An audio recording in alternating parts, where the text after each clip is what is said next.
Hello! Thank you for joining me today. I'd like to show you how I made a very ruffly skirt.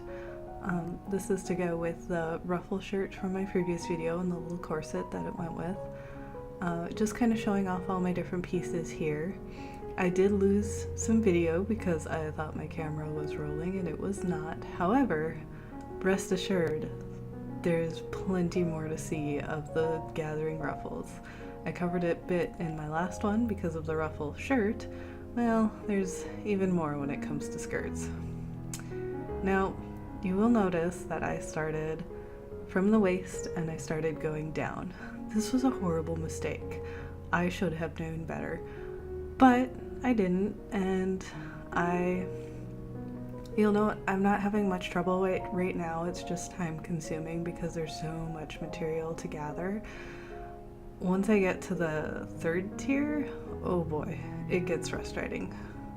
Not gonna lie, I ended up cutting out quite a bit of video because, yikes, there was so many ruffles and I was having the hardest time getting them to straighten out. Yeah, I'll let you watch though. You'll see when you know you've got a lot of ruffles that are gonna cover a very, a pretty big piece of fabric, it does help to break your pieces up. Like, I could have even done this in quarters instead of halves, but it really does help.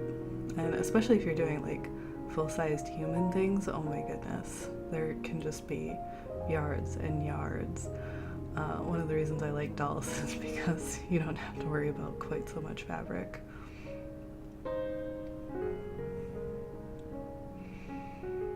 You'll see I get kind of picky about it. You want your gathers to be as even as possible. I know it's not always possible to get them perfect, but definitely worth trying to get them, it's symmetrical. It ends up looking a lot nicer. You don't have unfortunate gathers that stick out farther than they're supposed to if you do it this way.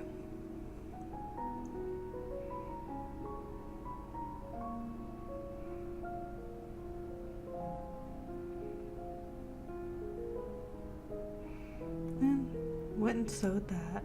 It's looking pretty good.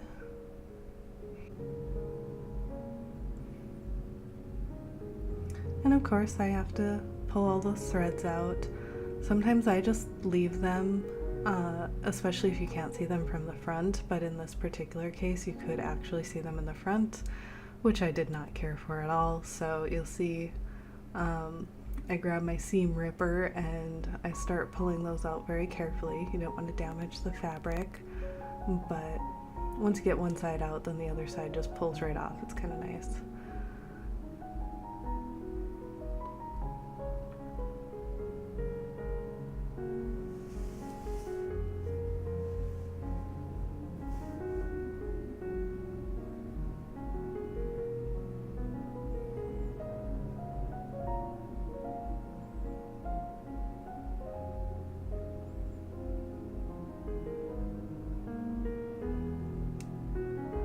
I pulled a little bit of footage out of there just because this part got kind of tedious. It's all the same. You're just pulling little bits of thread out that show from the front.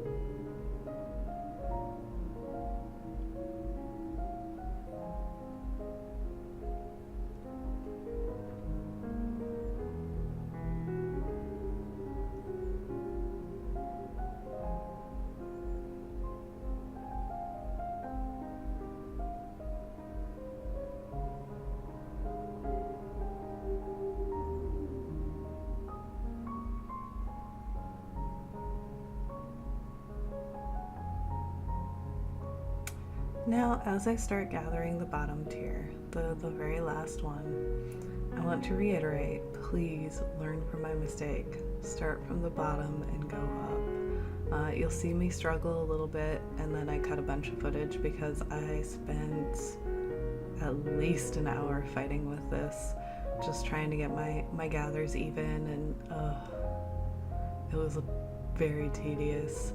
because I couldn't get that white ruffle to lay flat because I had already attached it to the wider pink one. It was very frustrating.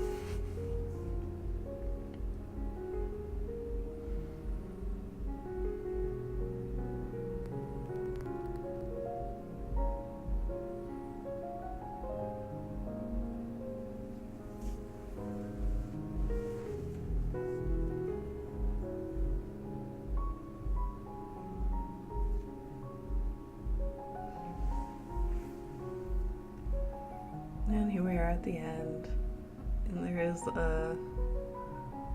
that right side is kind of sparse compared to some of the rest of it, but at this point I had decided it was fine. It was going to be fine.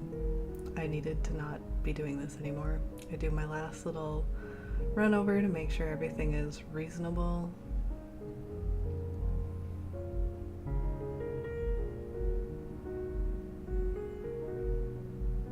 And then we sew it down. And you'll note, see the tear? That was intentional, believe it or not. I had tried the skirt on the doll and it was about ankle length and very frumpy. I was not a fan, so I thought, how can I make this skirt shorter without having to undo all of these tedious ruffles? And the solution was more ruffles. Bear with me. So I hemmed the bottom of that top part. You can still see the waistband is still connected to it. And then I just added the bottom part back on. It did make the waistband a little thick, but I ended up really liking the look and the visual diversity of having multiple layers on top of multiple fabrics and patterns. So it worked out really good in the end. But yeah. The solution to tedious ruffles is more tedious ruffles. Though honestly, this part was a bit refreshing, like, oh yes, this is how it's supposed to work. You can just lay it flat and it's so much simpler.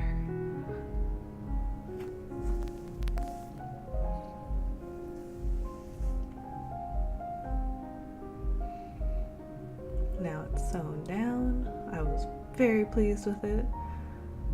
And it's time to finish off the waistband.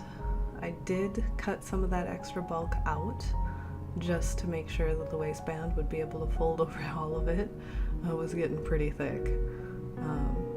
It ended up working out alright. We fold that waistband over and pin it down.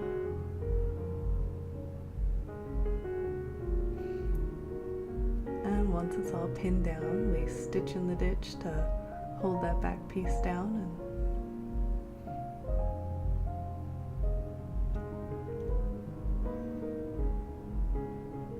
I also sewed the back pieces to make it kind of nice, and here you see me putting, it's called a cam button, K-A-M. They're little snaps and they're made of plastic, which I really like because especially for vinyl dolls, and resin even, I worry about metal scratching and leaving damage, so the plastic buttons are always kind of a relief. And super quick and easy to put on. I do like them. Now we get to try it on.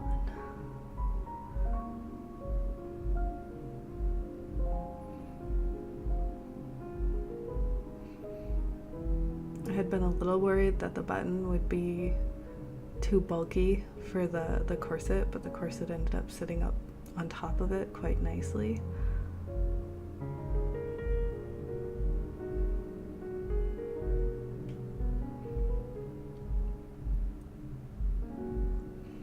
Oh, also, I did go back and tweak the collar that was bothering me so much, the ruffle shirt collar.